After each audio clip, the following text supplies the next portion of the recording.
Justice Fiscal Year 2020 CTAS Budget Development Webinar. My name is Christina, and I will be your moderator for today. Our presenters today are Michael Williams and Suhaila Lasky from the Department of Justice. Starting our webinar today will be our first presenter, Michael. Go ahead, Michael. Welcome to this session of the Budget Development presentation. First off, I would like to say that when dealing with a budget, it's your best guesstimate as to what is supposed to transpire or what might happen in the future. So based on these numbers, the most important thing that I think that you want to keep in mind is that reviewing this application, there should be some type of rationale as to where these estimates or numbers came from in justifying the budget. So as you can see that based on the bottom of the screen, it says planning your budget. So that's what you're actually doing, and that's what this presentation will consist of. And we'll just run through each budget category, giving you an idea of what each grant component looks for in the budget categories in order to analyze the information that has been submitted in order to make a determination as to whether to fund any particular application. So here is the website for the budget CTAS application. So you want to be able to go to this particular website and obtain all of the information that you need for your process in this application. So as you can see, the 2020 CTAS solicitation is listed here. Also, the sample timeline template. I would suggest that you look at this in order to set various goals to make sure that the entire process is completed in a timely manner. You'll see also that there are sample budget detail worksheets and with instructions. The most important thing, or one of the most important things to keep in mind, is the allowable and unallowable costs section. I want to say that in the solicitation itself, it may not include all of those costs that are allowable and also unallowable. But here's what I recommend.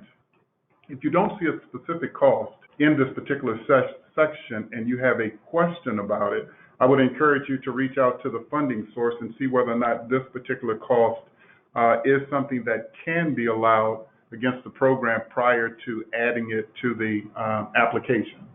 You'll also see that there are various types of acronyms and abbreviations that the Department of Justice use, so you may want to take a look at them as well to make yourself familiar with those types of acronyms and abbreviations that we use.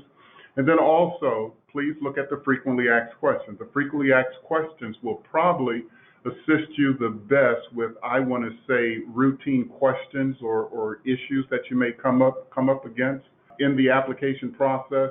So we normally try to take these that are questions that have been asked by you or other grantees in the past or applicants in the past and compile this to help you along the process. So let's talk about each budget category separately. So we're going to discuss personnel, fringe benefits, travel, equipment, supplies, subawards and contracts, the other category, and then indirect costs. So as we move into the personnel category, I want to say in reference to the position, you want to also always make sure that you identify the position. Sometimes I get the question as to whether or not it's required to indicate the person's name that is going to be working on this particular grant program. I think that all of the DOJ components probably would agree that in some cases it's probably not a requirement or necessary to indicate the actual name of the person that's working. And I say that because in some cases the person that's been identified in the application, by the time it's awarded, may have moved to another position. So at a minimum, we would need to know the position.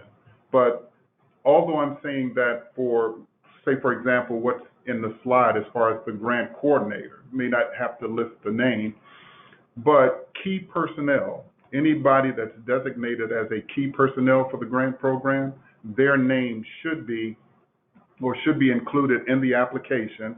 And if a key personnel should ever leave that position, you want to make sure that you do reach out to the funding source in order to let them know who the new key personnel is for that particular program.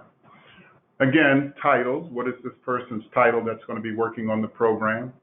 The percentage of time is always important, okay? Because there may be cases where an individual is not working 100% of their time on the grant program because of other obligations within the organization. So you want to reflect the percentage of time that they will be dedicating to this particular grant program. And then with compensation, we're always looking for compensation to be reported or reflected annually. So based on the percentage of time, we'll know the true cost of that individual on the grant program. So I'll give you an example. Based on this slide, and the annual salary is $60,000. So if the individual is working 50% of their time, multiplied by the 50% for the $60,000, it will come out to $30,000. One thing that I find that most grantees may forget in submitting their application is the last bullet. Any types of increases, cost of living and things like that, that individual that's working on the grant program may be entitled to throughout that grant program. You want to be mindful of that to make sure that you include that cost of living increases in the grant program, because you have to keep in mind, if it's not in the grant program or in the application, I'm not going to say that it's not going to be an allowable cost, but now you have to find another budget category in order to pull that money from in order to address that shortfall. Most important thing, and I'll say this a couple times throughout the presentation, all costs in the application must be necessary, reasonable, allowable, and allocable. So when I say allocable, I'm saying consistently treated within your organization. So if your organization normally tracks rent as an indirect cost, it should not show up in this application as a direct cost, because consistently in your agency, it's always been identified as an indirect cost. So looking at the specific budget category for personnel, we're looking for it to reflect something in this nature. Based on this example, we're talking about a program for 3 years, so that you can see that the director that's working on this particular grant program, based on their salaries, you'll see that they were mindful to include those increases or cost of living increases that I talked about earlier. So again, you want to make sure that you do include that. Once that information is put in there, based on the next column, based on time worked, this system will calculate these numbers automatically for you. And then always it's important to include a budget narrative for each category. And I say that for this reason. If I'm reviewing an application and based on some cost that appears to be questionable, I could at least go to the budget narrative for that particular budget category and see whether or not there's specific information listed there that would help me make an informed decision on that particular budget category. Because if I cannot find it here, then I may have to reach back out to the applicant for that additional information, which could possibly slow up the reviewing process. I'll turn it over now to Suhaila Lasky to talk about anything that she has in reference to the Office on Violence Against Women. Suhaila? Thanks, Michael. So this is just a reminder for OVW applicants. We just wanted to piggyback on what Michael said and just really stress how important it is that the narrative is included, and that's for each person who's listed in this category. Also for OVW applicants, you don't need to include the person's name. You can just put the position title, and that's sufficient for us. Thanks, Michael. Great, thank you. So let's move to the next budget category, Fringe Benefits category. We normally would like to see Fringe Benefits broken out in its entirety. We understand that a lot of organizations, when they're referring or talking about Fringe Benefits, they're talking about that percentage of salaries. In order to make an informed decision in reference to the Fringe Benefits category, we require that you break it out so that we can see all of the components within the Fringe Benefits category. This allows us to determine whether or not there are any unallowable costs within the Fringe Benefits category. So again, break it out based on, and it should, based on those numbers that you give to us, it should match the percentage that your organization is actually charging. So here is a view of what I'm actually referring to. So you can see the percentages of each item, FICA, workman's compensation, all of those things are broken out in their percentage. In this particular example, the organization, based on health insurance, has a monthly payment. So based on that, they put that monthly payment in there, and their rate, or how it's being calculated, is based on the 36 months or the 3 years of this particular program. And again, I can look down at the budget narrative and get that additional information if I have any questions about any specific budget category or any items in this particular budget category. The travel category. Travel category, I always want you to pay close attention to the travel category, because there are some things that you need to make sure that we are all in agreement in reference to any type of travel that's going to be done on the grant program. So the first thing that I want you to be mindful of is the policy. I need to know whether or not you're using your agency's policy or whether or not you're following the federal guidelines or the federal policy. So if you don't have your own policy, you must follow the federal guidelines. Where there may be some questions in reference to your agencies utilizing their own travel policy is if your travel policy appears to be more lenient than the federal guidelines. And I'll give you an example for what I mean. So let's just say that your travel policy for DC lodging is $100 per night, but actually the GSA federal rate is only $65. Okay. Now, based on the justification of the additional amount in your policy, there may be a chance that you could use your own policy for lodging for that particular situation.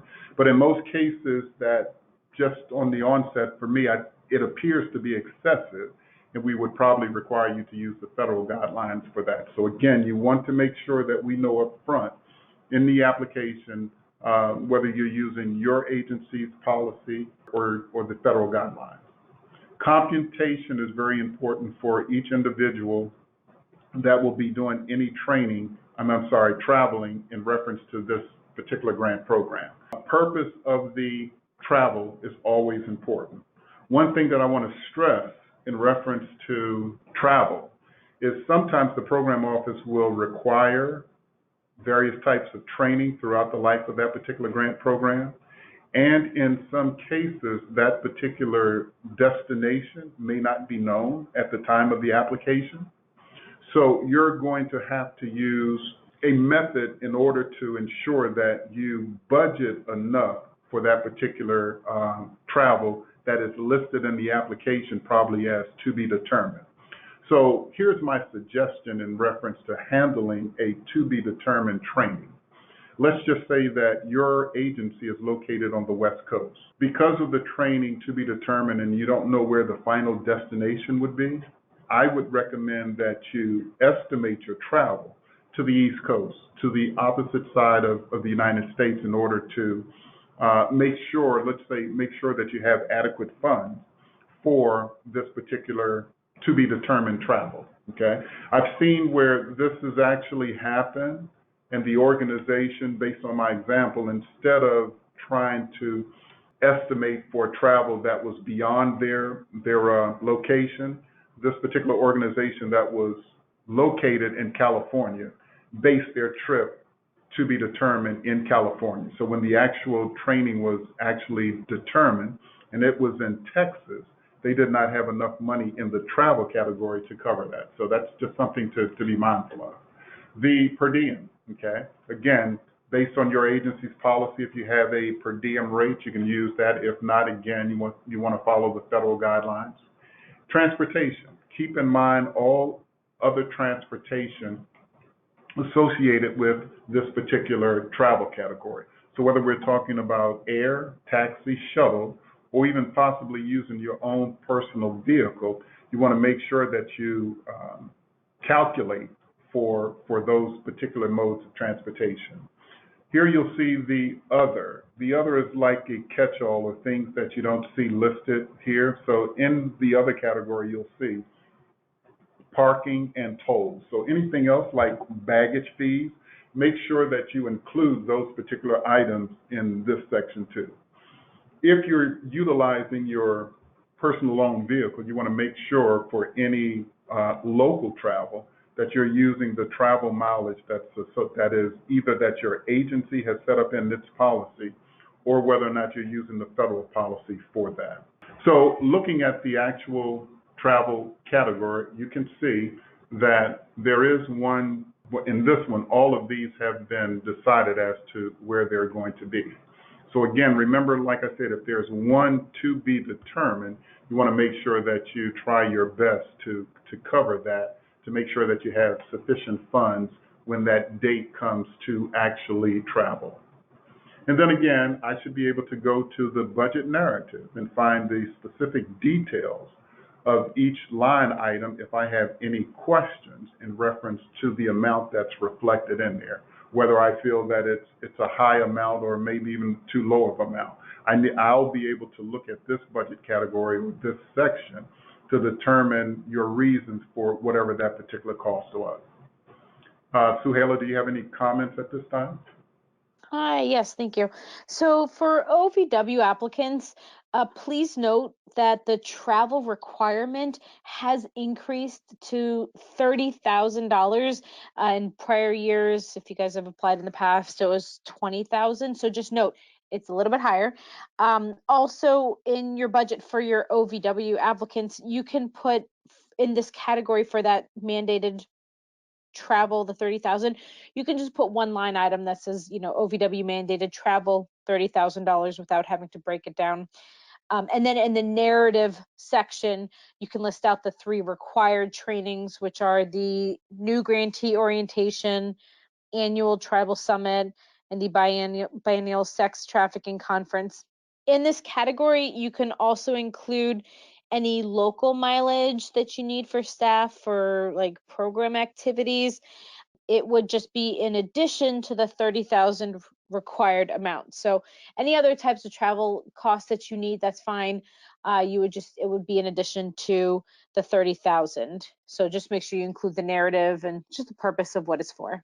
Thank you. So with that, one thing that I want to mention is that, and this is, as you can see, specifically for OJP funded contracts, if you're possibly hosting an event using OJP funds, we say that if you have more than 30 participants, and as you can see, I mean both federal and non-federal attendees that may be attending, based on OJP's rule here is that you must negotiate with the hotel to get the federal per diem rate for all of the participants that attend. So I'm stressing the word participants because out of the 30 or more, based on the location that you're having this event at, maybe not all 30 will stay at the hotel overnight because maybe they drove into that particular location or hotel because they live in a close range of that particular hotel. So in this example here, let's just say that you're hosting something with 30 or more, and it's 30, and only 20 need lodging, then you need to negotiate with the hotel to ensure that the 20 that will be staying do get the federal per diem rate. Now, and I always say this after that part of the presentation, is that it hurts me, it pains me to say that if it's under 30, then you're exempt. I think that as grant recipients that I want to say have a responsibility or an obligation to spend federal funds, I'll use this term wisely. So, and I'm saying that for this reason is because I've known organizations that have had less than 30 people, but did take the additional initiative to reach out to the hotel Explain to them that they're using federal funds in order to come in and host this event, and was there a way that they could allow the folks that were staying there the per diem rate. Now, I'm not saying that it has happened in all cases, but in some cases I found out that grant recipients were successful by at least approaching the sales coordinator of the hotel and asking that specific question. So resources in reference to the per diem, so you can get an idea of what the per diem rate prior to traveling or submitting your application is. The GSA website and also the DOJ Grants Financial Guide has information in reference to the federal per diem rate. So now let's talk about the equipment category. I'll start off by giving you what I consider the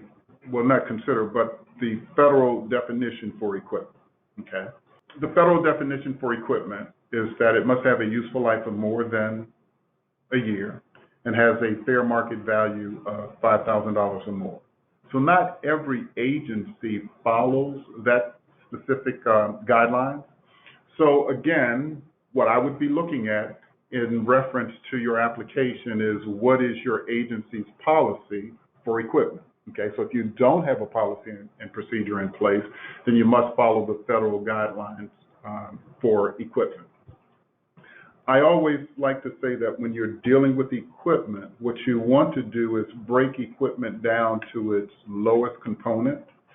By doing that, depending on, or at least for the federal definition, there is a chance that no one single item based on equipment, and I'll give an example when I say no one single item.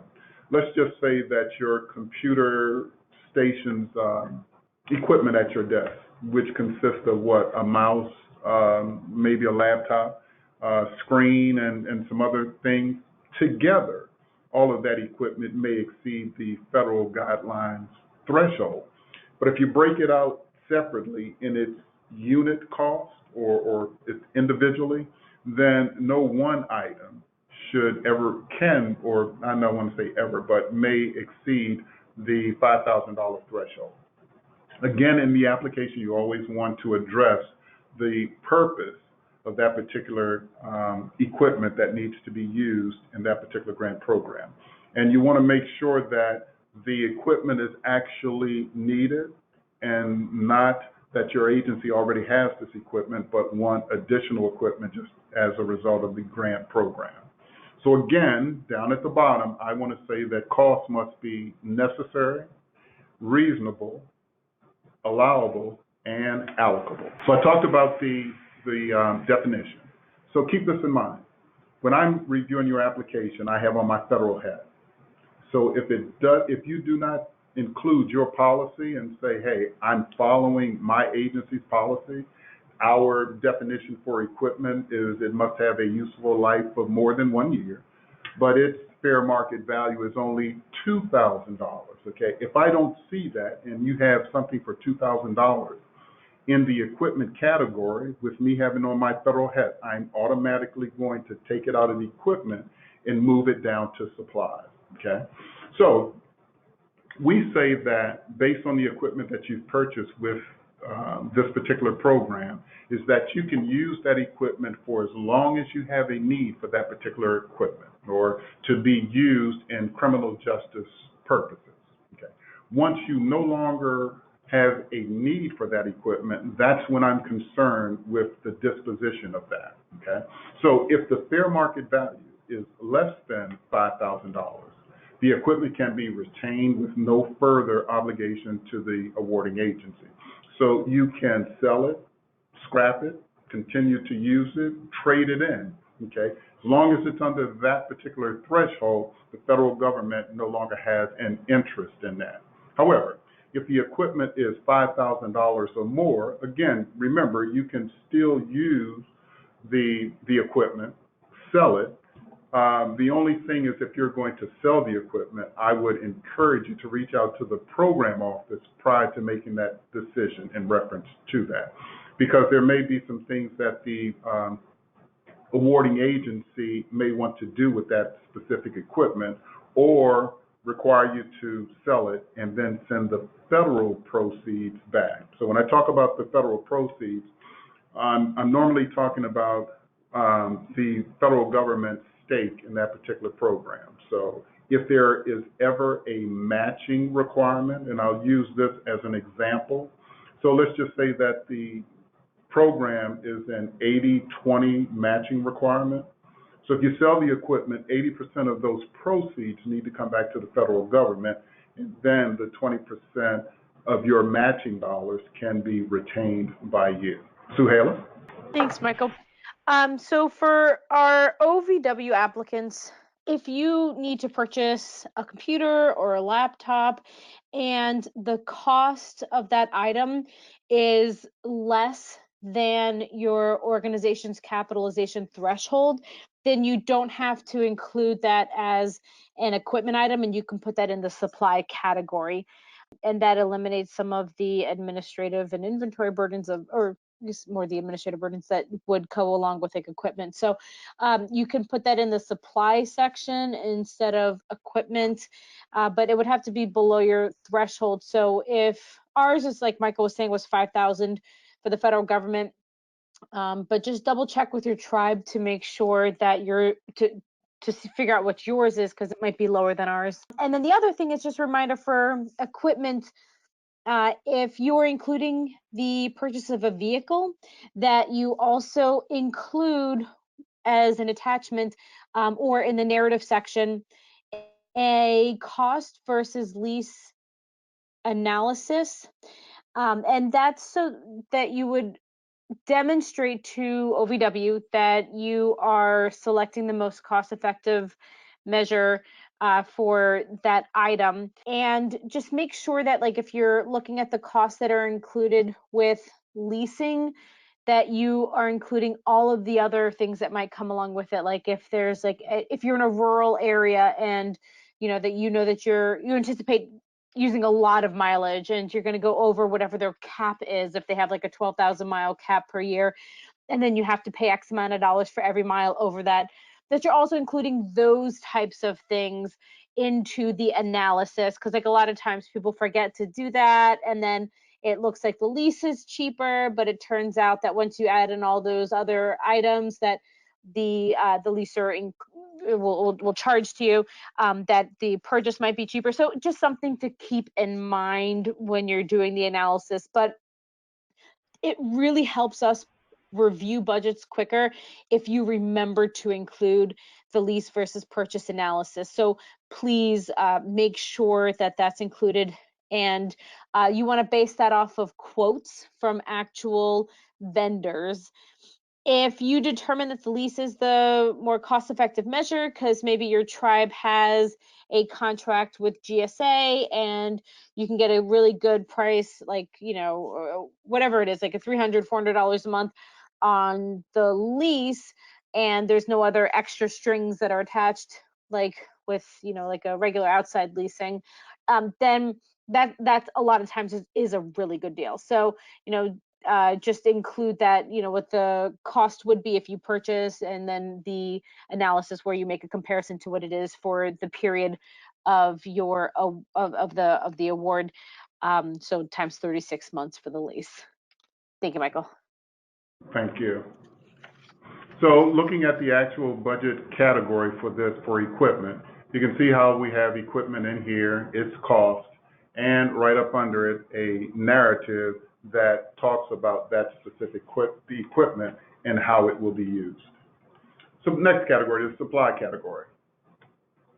I always want you to be mindful of the things that are in the supply category. I need to know all that's in there, need to see the detail, but I don't need detailed in reference to something that I could group together and put it in a category. And what I mean by that, let's take office supplies.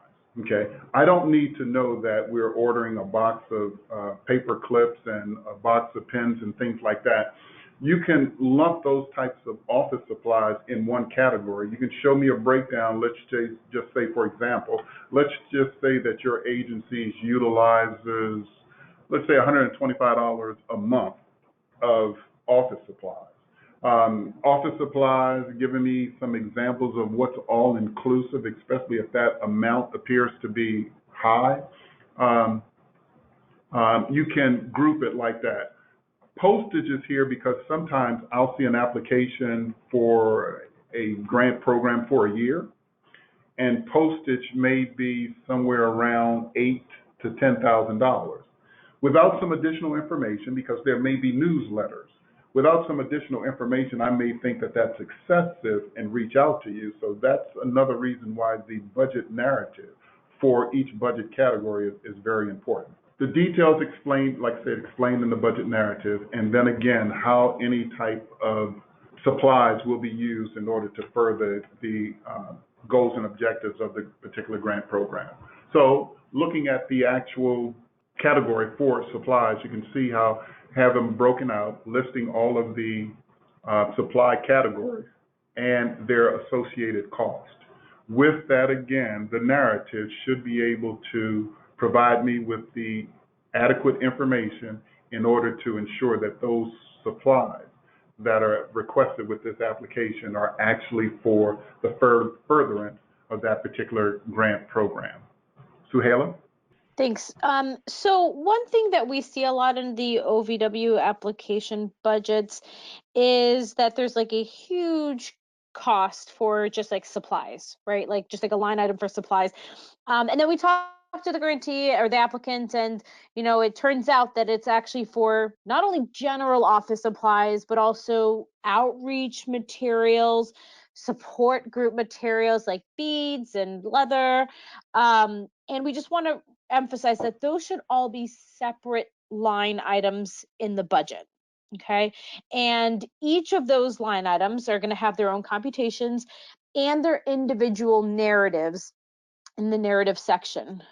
So in the narrative part, you'll also want to include examples of what some of those costs might be. So like general office supplies are pretty obvious, like toner and paper and pens, etc. But like specifically for the outreach supplies, if you are going to include like pamphlets or brochures, or if it's for items that have your logo with your contact information on it for like the project, so that it hopefully reaches a potential victim that who can contact your office, and just like general outreach items. So include like what you're actually going to be purchasing for that purpose. Okay. One other note for OVW applicants, and I want to emphasize that this is for OVW applicants, is regarding food and beverage costs, which are generally unallowable, but for OVW awards, the reasonable cost for food and beverage when directly serving victims is allowable. Okay, so that's an example would be like if you have like a healing circle or a group counseling session, or maybe if there's emergency assistance that a victim needs, like a reasonable cost for food. So if it's reasonable and if you are directly serving that victim, then those contexts that I just gave examples for, that is allowable. And what you would include in the budget is, what the purpose or activity is. If it's like for the healing circle, what the total cost would be per meeting and how many people are anticipated in that cost, right? So if it's like $500 for 12 people, that's obviously not reasonable price. But if it's like, like $20, $30 for, to buy light snacks and coffee or water, something like that, like as a sustenance, while you're directly serving victims, then that is something that's reasonable and allowable. And yeah, just make sure that you include the breakdown so we can see what the cost is. So that's like the most important part, is that you provide context and like the purpose, so that we know that it is one of those activities that is allowable, because in every other circumstance it's not. And an example of when it is not allowable would be for an outreach event where you're not directly serving the victims, because it's potentially like a whole bunch of everybody else in the community. So that would be an example where it's not allowable, because it's not reaching directly to that victim. But an example where it is allowable would be a healing circle. So if you have any questions about that, you're very welcome to contact our help desk or ask additional questions at the end of the presentation. Thank you, Michael. Great, thank you. Construction category. Let me start off by saying, as a general rule, construction is not allowable with DOJ grant funds. However, in the past, under purpose area number 4, it was something that was allowed. So as you can see, based on the note, new construction is no longer allowed. However, they will look at the request for any types of renovations, expansion, and prefabrication facilities. The only thing that they would probably look at closely is when we're talking about expansion, because expansions can be adding on to an additional facility, and that could be considered construction and possibly not allowed. So when I normally talk about renovations, I'm talking about the basic things where we're putting up drywalls, doing some repairs, maybe be doing some painting, plumbing, and things of that nature. So again, any type of renovation that you are proposing under this application, you want to make sure that you make that clear or make it known to the program office that this is your intent to do renovation. So whatever those costs are, they should be broken out into unit costs. And again, the purpose of any type of renovation should be expressly detailed in the narrative so that anybody that's looking at that application can cross-reference those various types of costs and make sure, again, that those costs are necessary, reasonable, allowable, and allocable. So looking at the actual construction category site in here, this particular slide still deals with construction. So I need to update this particular one to show strictly renovation. But again, the principle is still the same. All of those items in reference to whether we're talking about construction and or renovation should be listed here, and then down the bottom at the narrative, there should be information detailing what's actually being done. Suhaila, any comments? Not on construction. Thank you, Michael. Okay. Next category is subawards and procurement contracts. Okay. So I want to start off by saying when we're talking about subawards, know the difference between a subaward and a procurement contract. Okay. When we're talking about a subaward, based on the definition, the entity passes federal funds, federal assistance funds, down to another organization to implement or carry out an aspect of that particular grant program, making them a subrecipient. Additional information in reference to your responsibility as a pass-through entity can be found in 2 CFR 200.331. Okay. When we're talking about procurement contracts, which are different from subawards, okay, we're talking about procuring for goods and services. Now, I need to be clear here when we're talking about goods and services, because most of the site visits, I guess I can almost comfortably say that I've looked at, there has been an error looking at the distinction between the two. And I'll give you an example.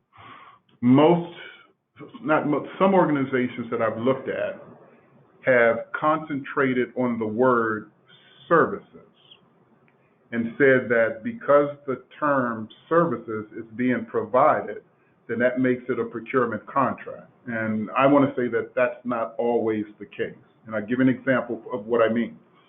Let's just say that a grant award is been issued in order to do job placement, training, and mentoring of a particular range of youth between a certain age as an alternative to for them joining gangs.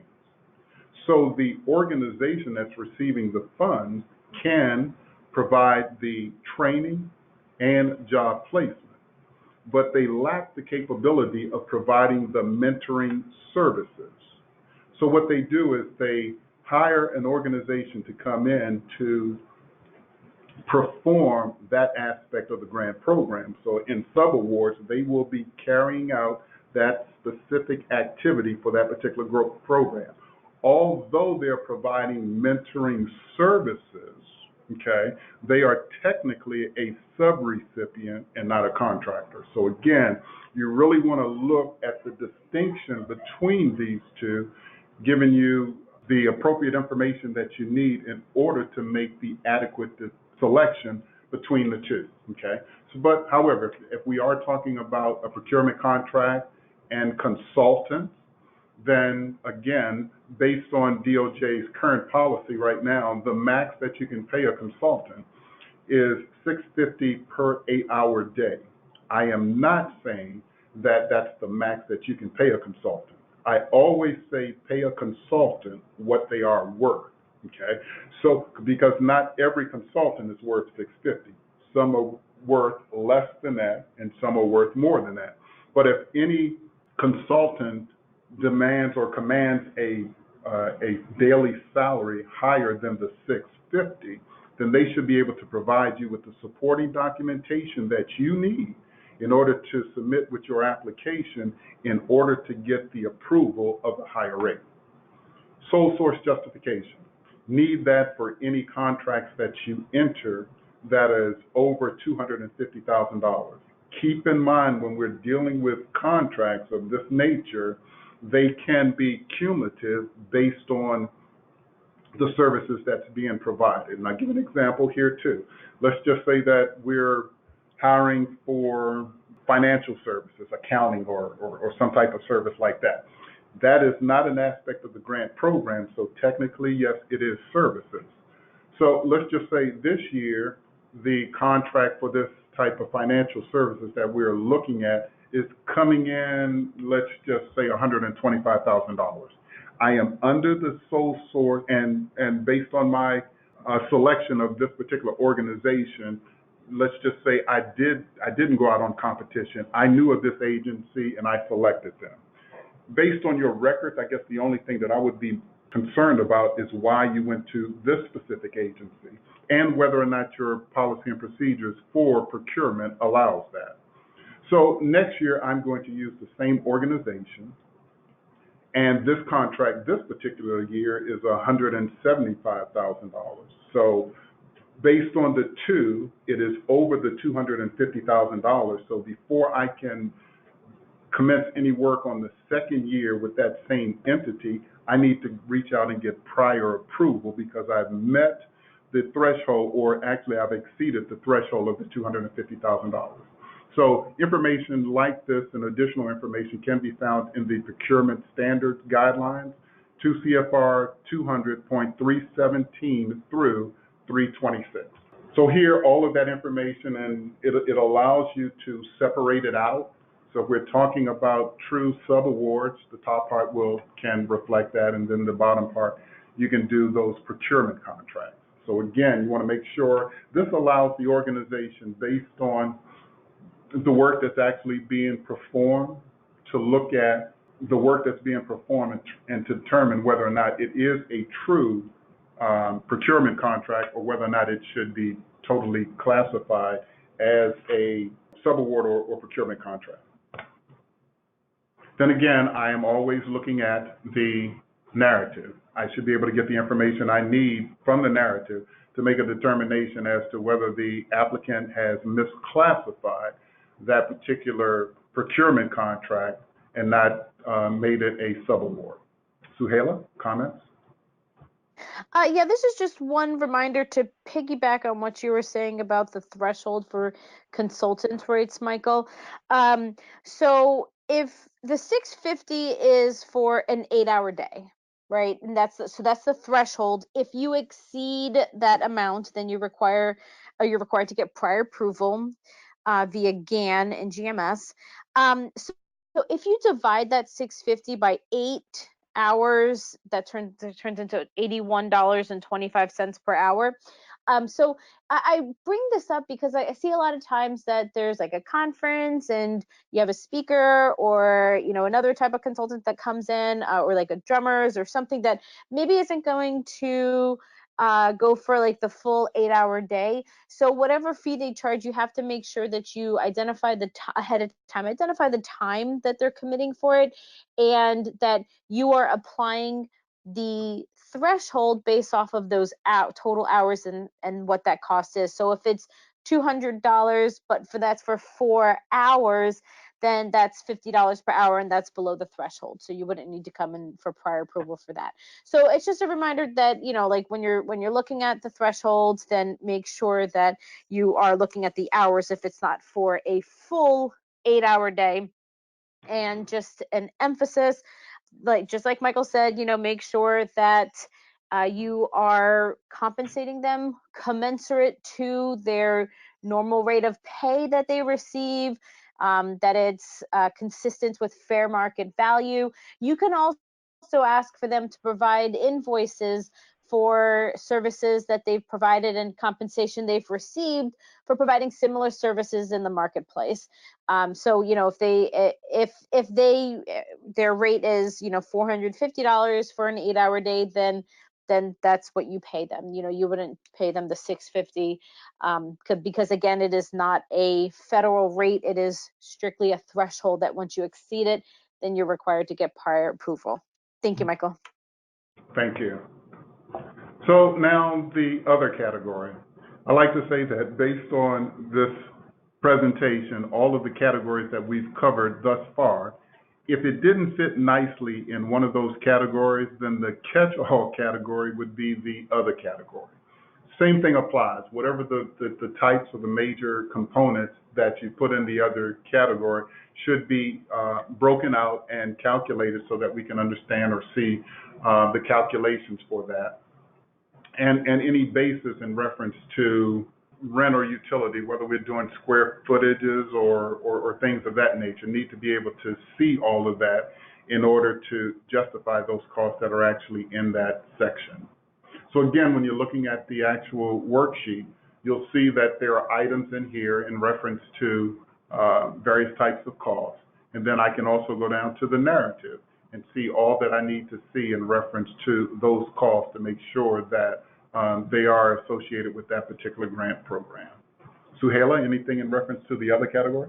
Yes, thanks. This is just a reminder for OVW applicants to please make sure you have a narrative line item to support each of the line items of costs listed in the category above it. Every cost needs to be supported with a justification describing the cost and the need for it. I just emphasize it because I see a lot that that portion isn't included, and it really just speeds up the process when that is included. And we don't have to go do the back and forth ordeal. So it would be super if every line item can have a corresponding narrative. Next category, indirect cost. If the program allows, and most of them do, and you have a indirect cost rate, you want to put that information in this section here. So submitting an application, we're always looking for a current approved indirect cost rate from your cognizant federal agency. The rates that we normally see here in DOJ is a provisional rate, final rate, and or a predetermined rate. There is another rate out there based on the uniform guidance known as the DeMinimis rate. The idea behind the DeMinimis rate is that OMB realized that organizations incurred a cost to negotiate an indirect cost rate, and in some cases that cost probably outweighed the benefit of the grant program. So they came up with this DeMinimis rate. So they are currently saying that any recipient that has never, ever had a federally approved indirect cost rate is eligible to select and utilize the 10% de minimis rate. This 10% de minimis rate is based on the modified total direct cost, which means that based on the items that's in the pool, certain items must come out. Those items must come out because if left in the pool, they could distort the actual percentage. So one item that comes to mind that has to be pulled out of the pool is equipment. So when you're using the 10% DeMinimis rate, equipment can't be in there. It's something that has to come out. The 10% DeMinimis rate can be used for as long as you want or until you negotiate with the agency, the awarding agency, for a higher rate. So how could that be? Keeping track of your 10% de minimis rate, and at the end of the year, all of your calculations, you find that your indirect cost rate is something higher than the 10%. So that would lead you to go to the organization to try to negotiate for a higher rate. And I talked about this earlier. Based on cost in your agency, it has to be charged consistently. So either a cost is direct or indirect. It can't be both. So again, looking at the category for this in reference to the indirect cost, you're reflecting it here. The narrative should include possibly the cognizant federal agency, maybe the period that it's active and things like that. So when it's all said and done, you should be able to come to this particular budget summary in all of the applications or the purpose areas that you've applied for funding. You'll be able to see a nice compact total of all of the applications that you've applied for.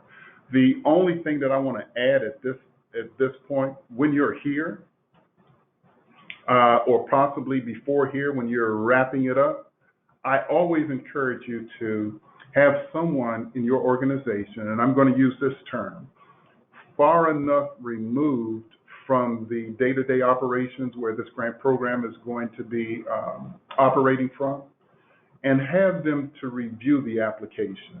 I've found that if you do that, someone that will not gloss over your mistakes because they say, I know what they mean, will provide adequate feedback for you to make adjustments prior to hitting submit. So that's just a recommendation that I would recommend that you do prior to submitting the final application. Now, here are some things that we've found that slow up the process of applications.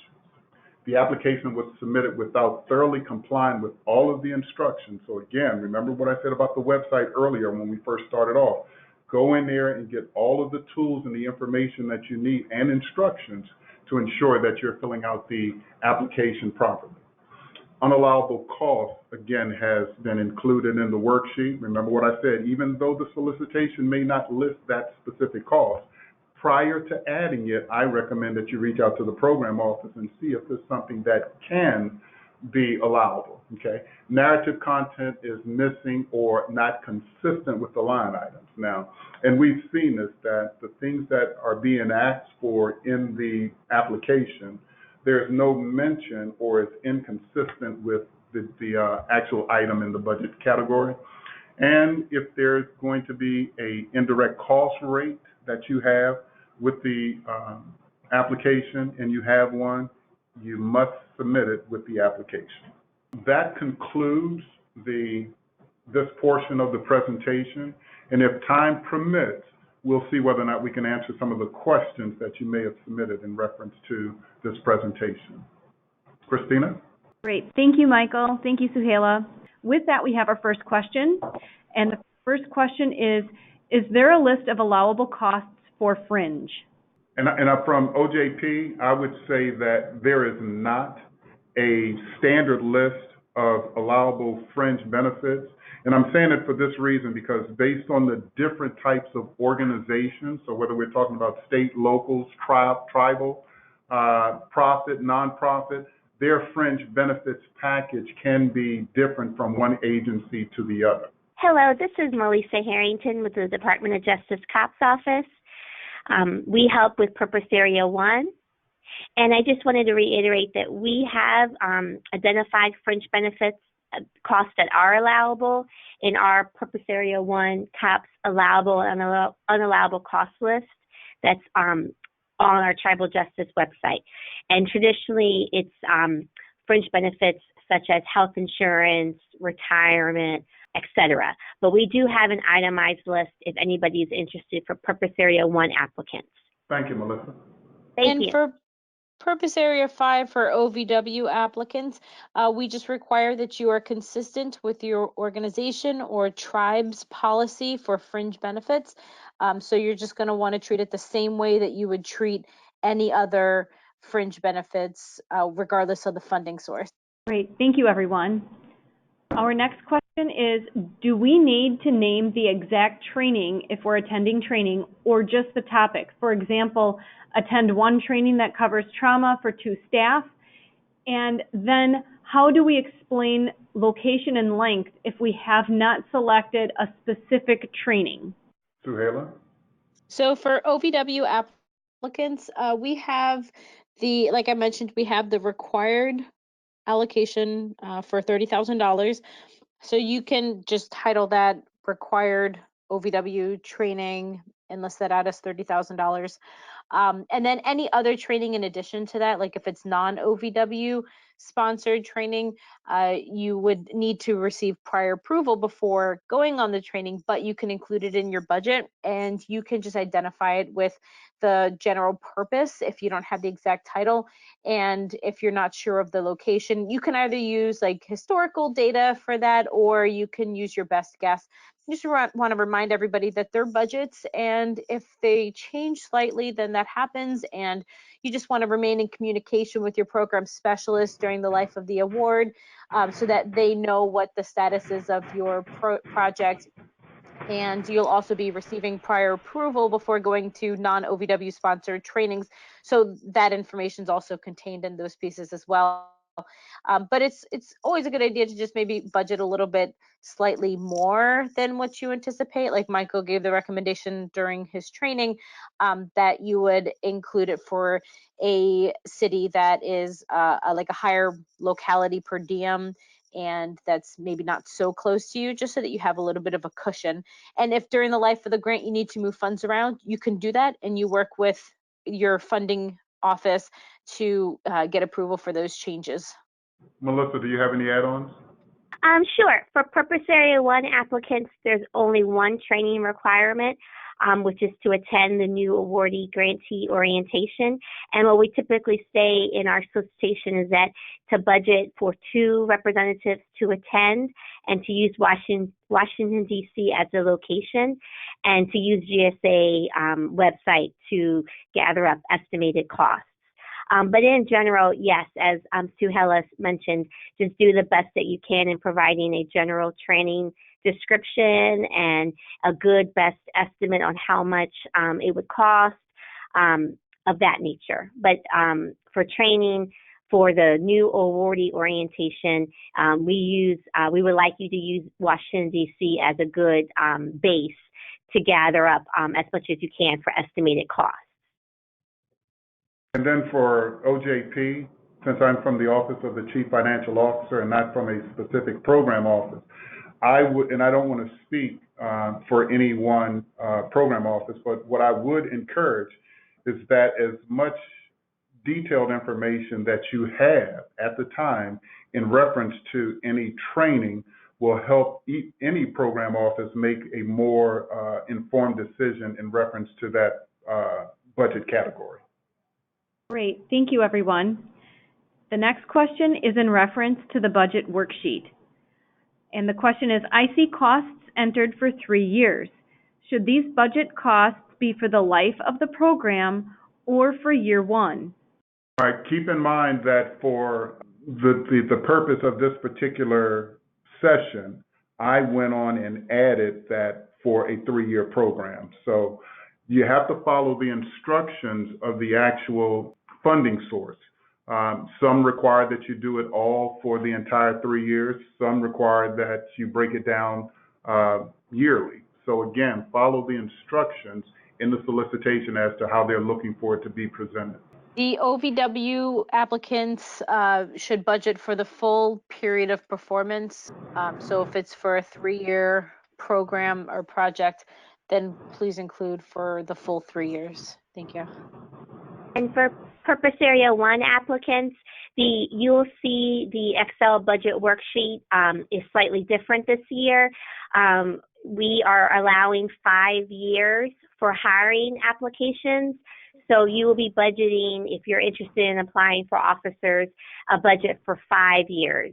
And our equipment and training applications remain at 3 years. So we will like you to submit a budget for up to 5 years for hiring applications and 3 years for equipment and training applications. Great, thank you. The next question is regarding COPS Purpose Area 1.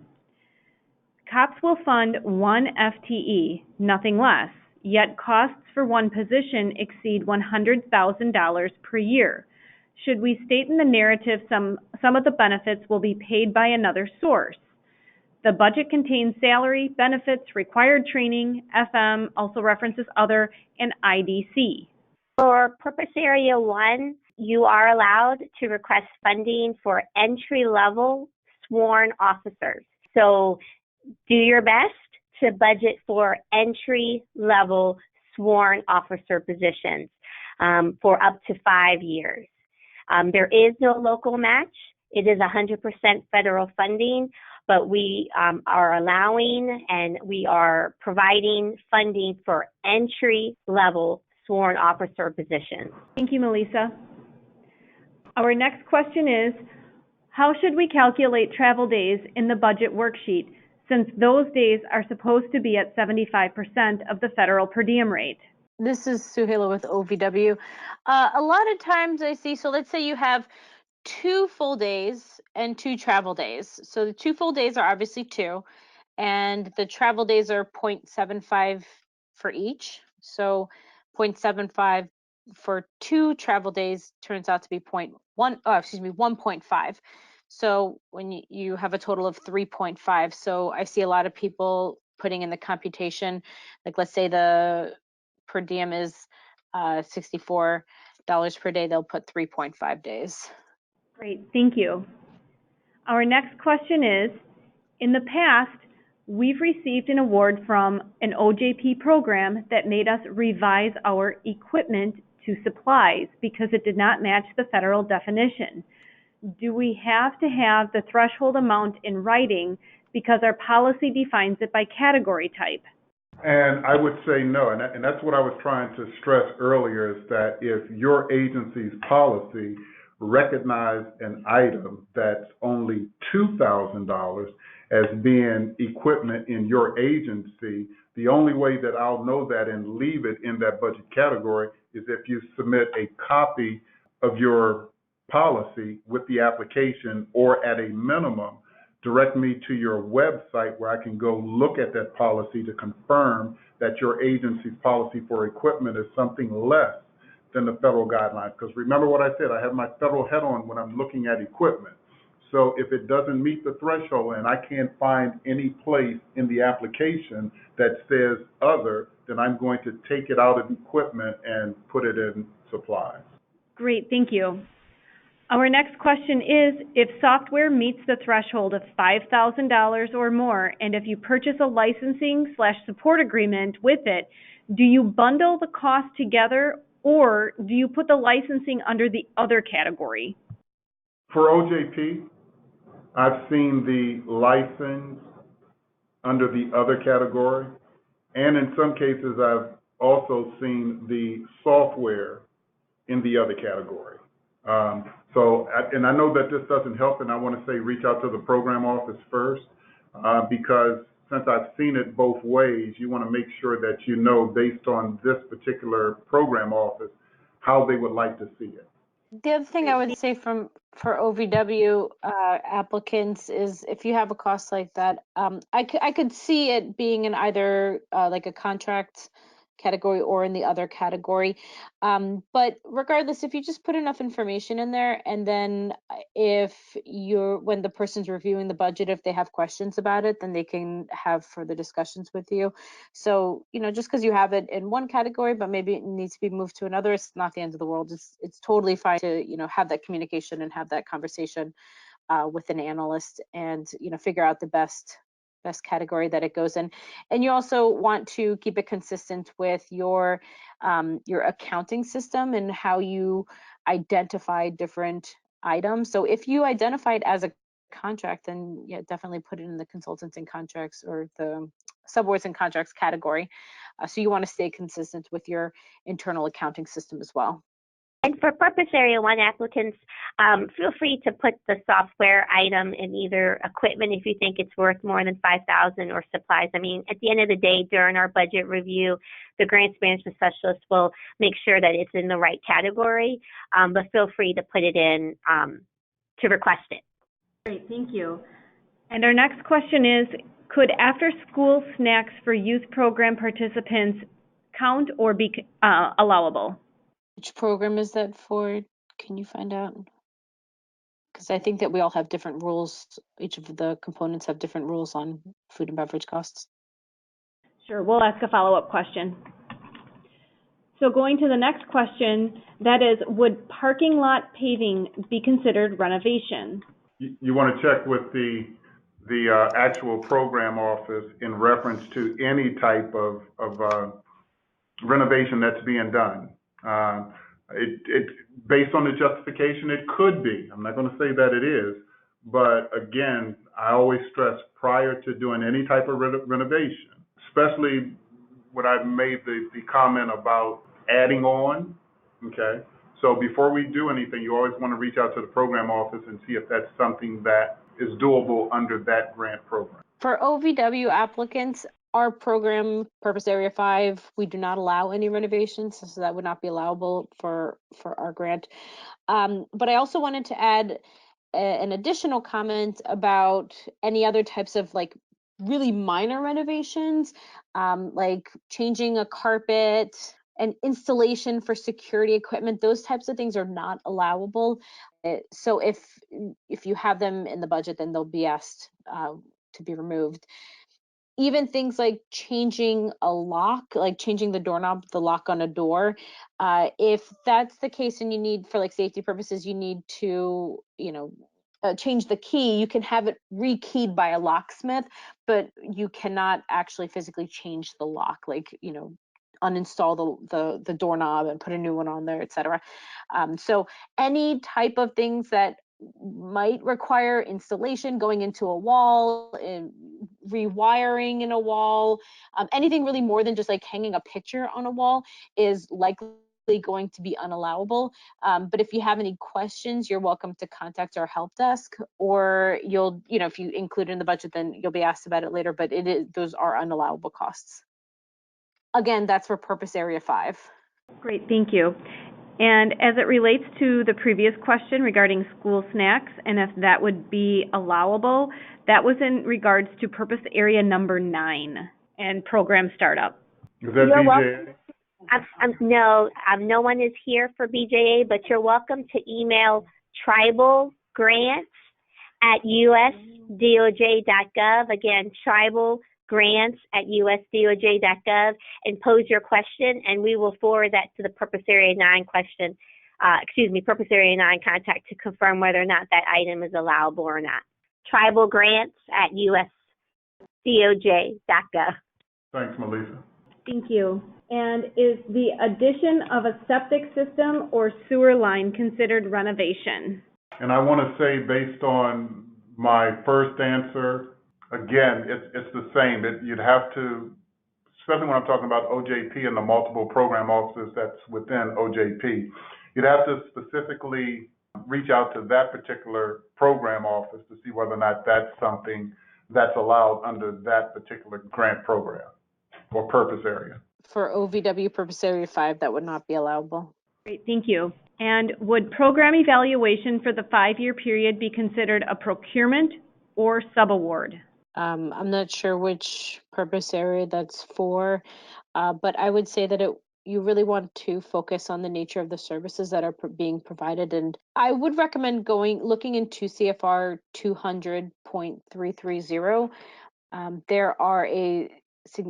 There's a full section on what the characteristics are for a subaward and what the characteristics are for a contract. And you really just want to try to figure out what it most closely aligns with. If they are carrying out a purpose of the program, if they're working collaboratively with you, then it's generally a subaward. But if they're really just providing a service that's ancillary to the operation of either the organization or of that project, then it's probably a contract. So take a look, try to figure out, what it most closely aligns with, document the considerations that you took when making that determination, just so that you have that on file for audit purposes.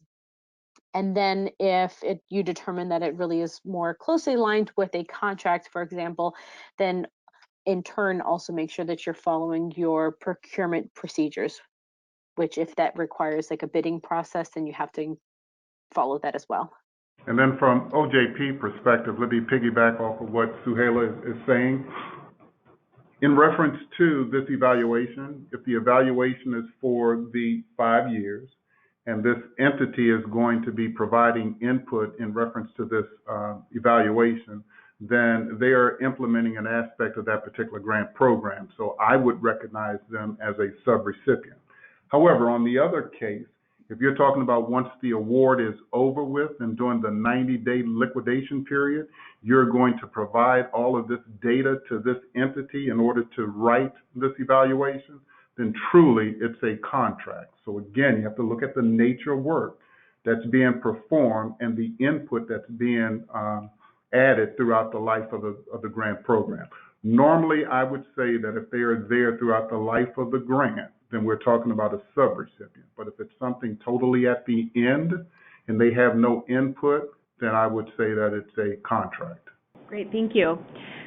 The next question gives an example first. The example is, an evaluation may take more hours than what a contract is for.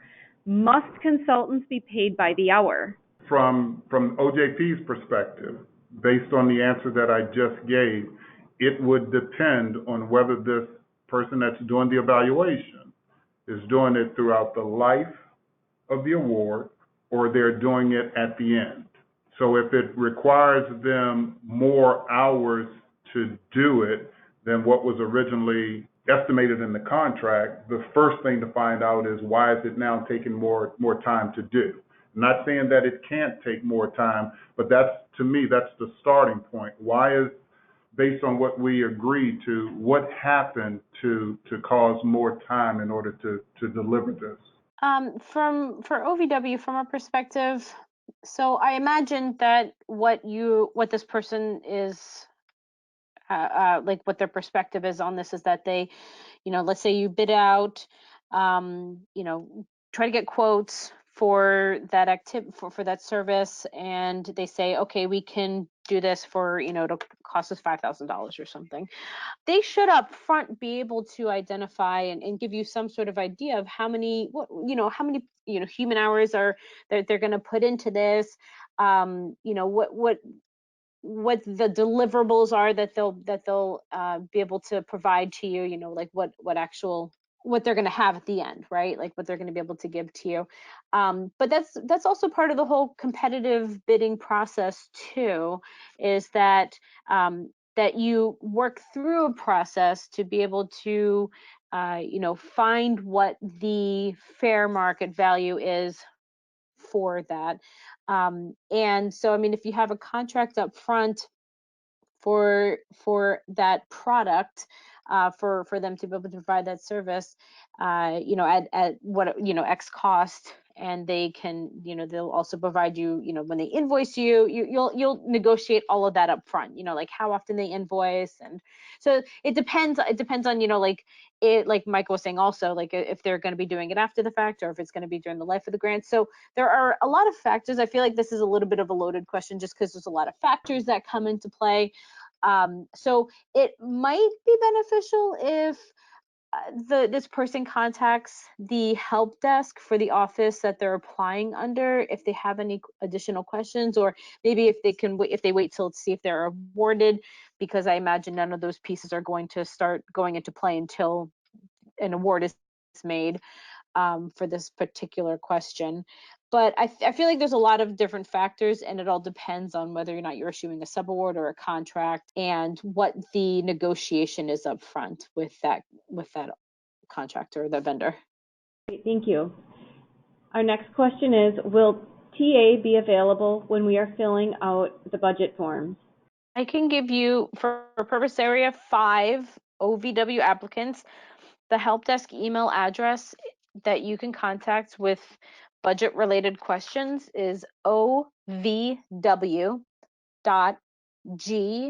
like grants, f like financial, m like management, d like division, at usdoj.gov. Our help desk phone number is 888-514-8556. And again, that's specifically for Purpose Area 5 applicants for the OVW program.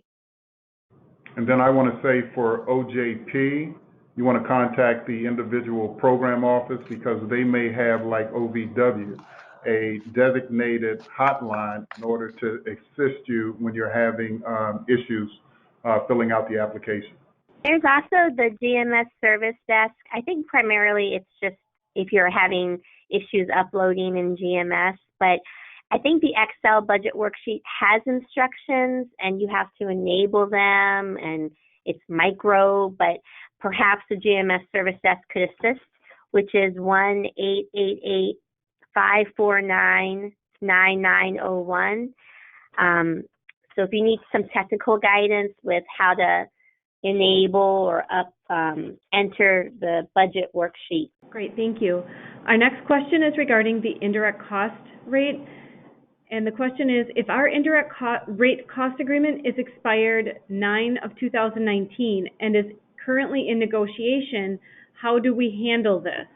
For OVW applicants, submit what you have with your application package, include in the budget what you currently know, and I would recommend submitting that. If you are in the works and have submitted your proposal to your cognizance agency and you know pretty close what it's going to be, then you can include that rate, for FY 2020. But if you don't have any of that information, just submit what you have for the FY 2019, and then when we are working with the budget review process for OVW, then we'll contact you for an updated rate agreement. And then I want to say for OJP, if we are the cognizant federal agency, it doesn't hurt to send a copy of that expired one in there, because at least now, especially if we're the cognizant federal agency and we are reviewing it, at least that we know that it's in there. So we will just put a special condition on that application saying that the indirect costs will be held or placed on hold until the rate has been approved. So again, I agree. Even though if we're the cognizant federal agency, we should already have a copy of that indirect cost rate, although it has expired, but it doesn't hurt to send it with you, and that's like justification that you have an indirect cost rate, although it expired, but your numbers for your indirect cost rate is based on that old rate. So I agree. And for COPS, if you don't have a current IDC rate, you can submit your expired IDC rate, and at the same time submit the documentation of you working with your cognizant federal agency to get it renewed.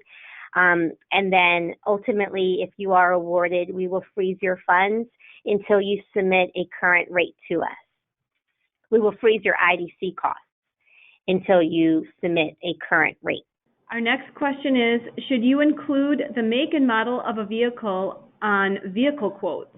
So for OVW applicants, if you're looking, so you have to do a lease versus purchase analysis.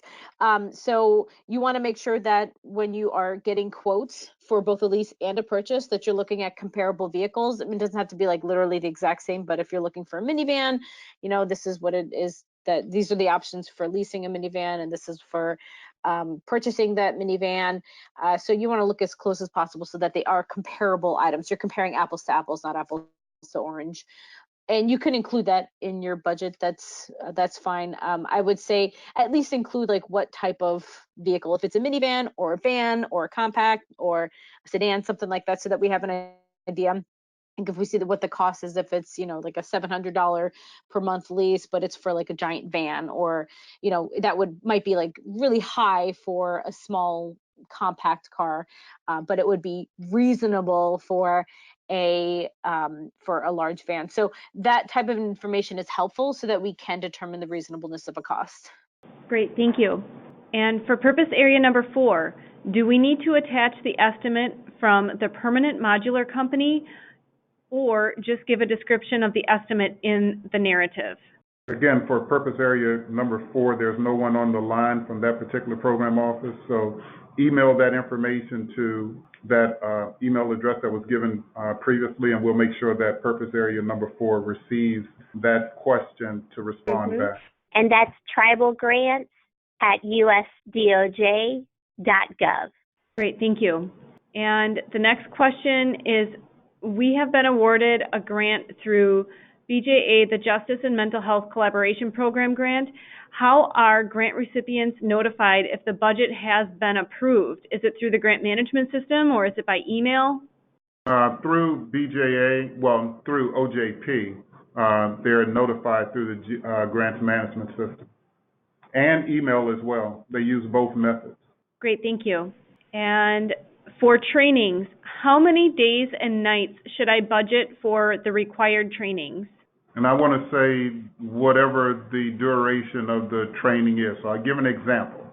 I conduct the 2-day financial management training.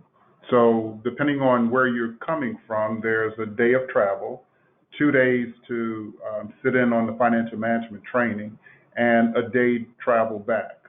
Now, don't get me wrong, some people only budget for 3 because at the end of the second day of travel, they go back home. But again, based on just the example of the financial management training session that I teach and where you're located, I would say at a minimum 4 days, 2 days travel and 2 days for the actual conference.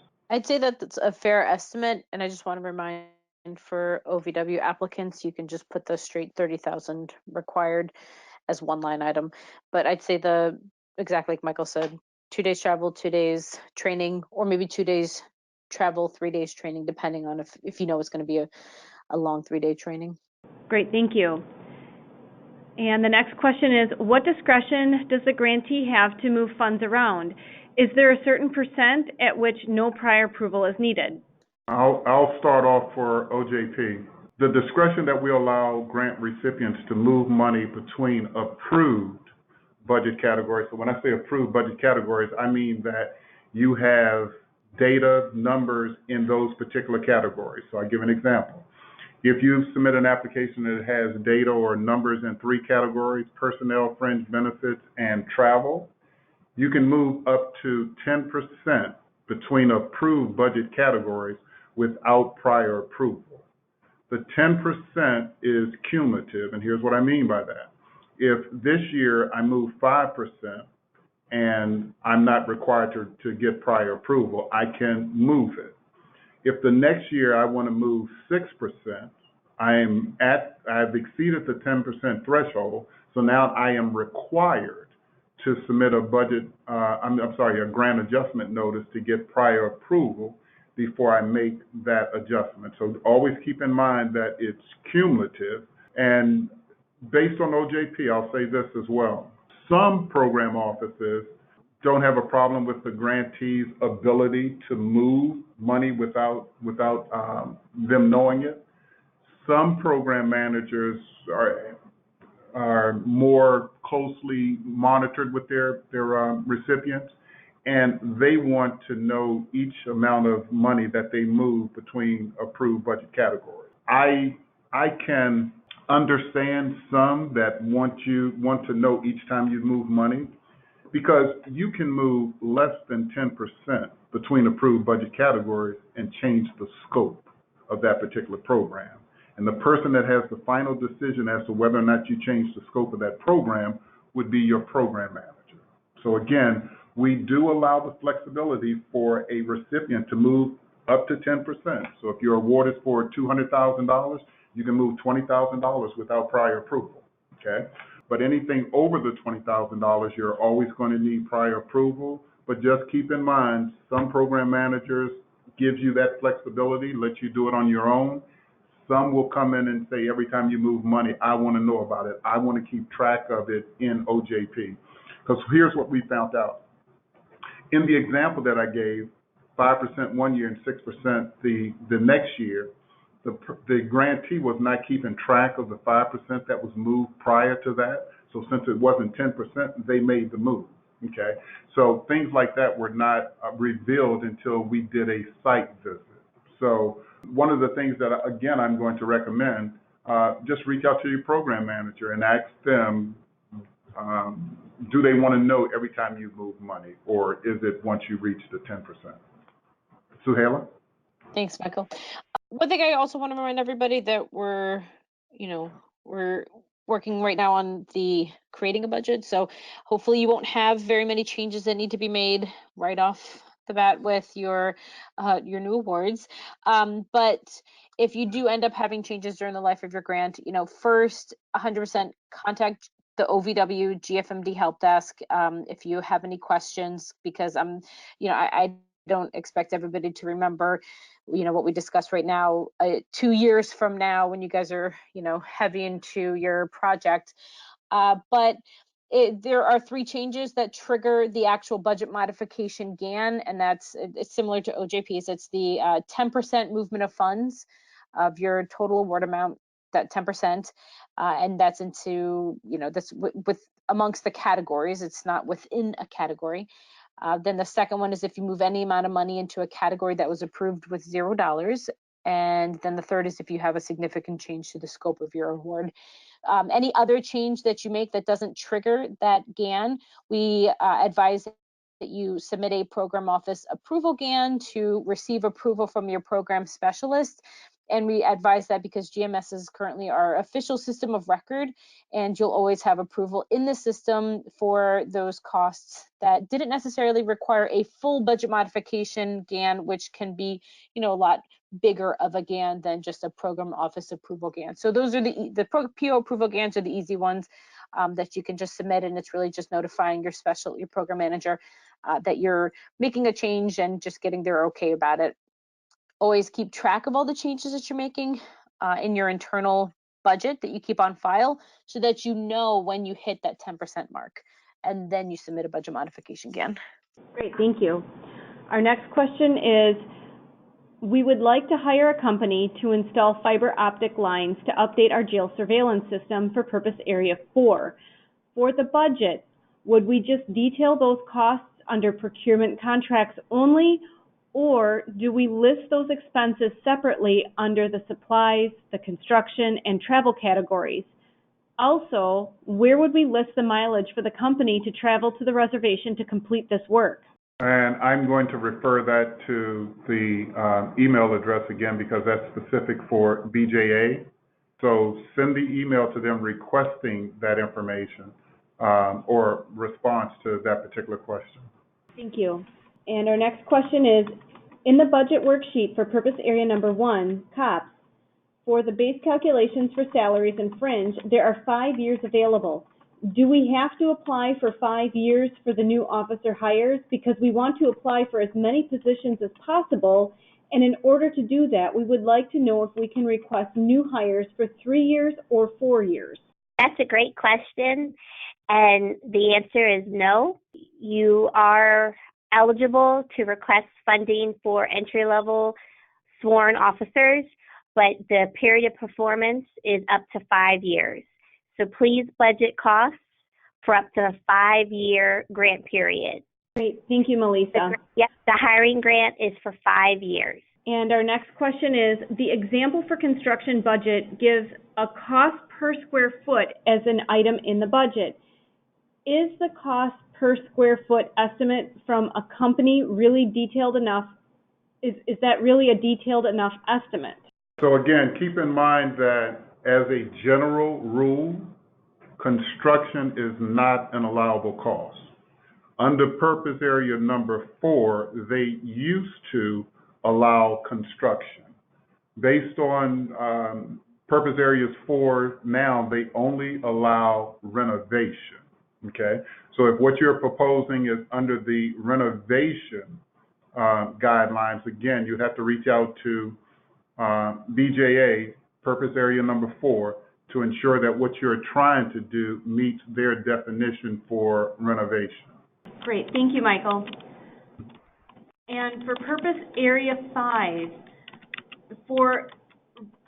they have a question about youth snacks, and they want to know if that would be allowable underneath any of the purpose area 5 activities. I have to double check the purpose area 5 activities, but if it is, I guess I would recommend that it would be just justified, that like the purpose would be included in the budget so that we can review it and that it's directly related to the project.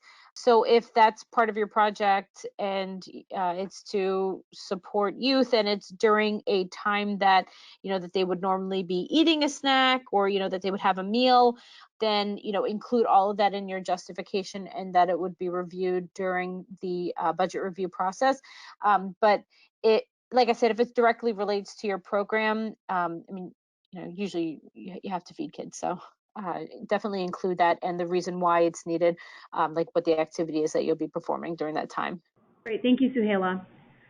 And the next question is the $650 per day maximum amount applicable to evaluation contractor hours if it is the number of hours per day, or can a flat rate contract be allowable? And this is from OJP. So again, we want to determine what we are truly talking about. So remember what I said, if we're talking about an evaluator that's going to be there throughout the life of the program, providing input into that particular program, they are actually implementing an aspect of that grant program. So they wouldn't be a contractor utilizing the threshold for contract. They would actually be a subrecipient.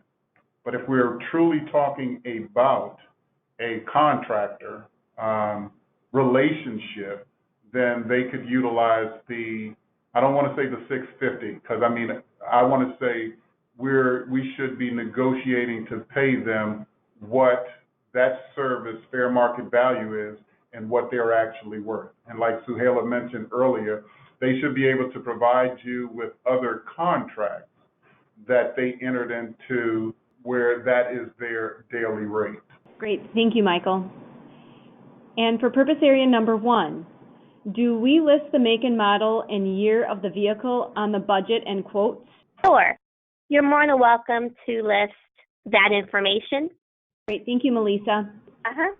And another question, should we include a copy of our policies and procedures and procurement policies as part of our application? For OJP, I want to say all of your policy and procedures included in the application, I would say no. The ones that I would encourage you to put in there is if you're following your agency's travel policy, that it's something more lenient than the federal government, because we have the right to review that and see whether or not we're going to allow you to use it or require you to use the federal guidelines. And then the other policy and procedure that I mentioned is for equipment, okay? If your threshold is something less than the federal guidelines for equipment, unless I can see your policy that that's what it is, it's a good chance that I'm going to take it out of equipment if it's not $5,000 or more and move it to supplies. So again, all of your policy and procedures, no, but those where it's different from the federal guidelines, and I can only think of right now two, equipment and travel, at a minimum, if it's something different than the federal guidelines, I would encourage you, yes, to submit those policies at a minimum. For OVW, maintain all of your policies and procedures on file and ensure that all staff are following all policies and procedures, but please don't submit them with your application. And for purpose area 1, I ditto what Suhaila just said. We do not need that information, but you should have it in your file in the event that a COPS budget reviewer would need that information. Great, thank you, everyone. I really thank everyone for staying a little bit later with us. Melissa, Michael, or Suhaila, do you have additional information or any additional comments that you would like to share with everyone? This is for Purpose Area 5. It's just a reminder that there is another requirement for OVW applicants to submit a pre-award risk assessment responses to questions. So it's that list of, I think there are like 10 questions on there. I just want to remind grantees that or applicants that it is super important that they're included with the application package. Make sure that you read each of the questions carefully. For one, they might have changed from the last time you applied, and two, there are multiple parts to each question, so each question needs to be answered fully.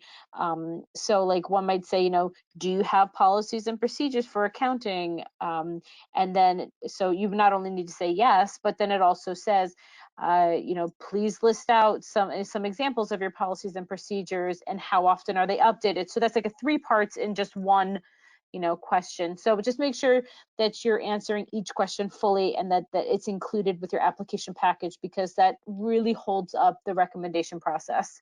From OJP, all I want to say is that I encourage you to start the application process as soon as possible, get started, because as you run into additional concerns or questions, I believe it'll give you ample time to reach out to the individual program office to get that information that you need, because I don't want anyone to, wait until the last minute and then you're trying to contact somebody in OJP and you can't find anybody in OJP.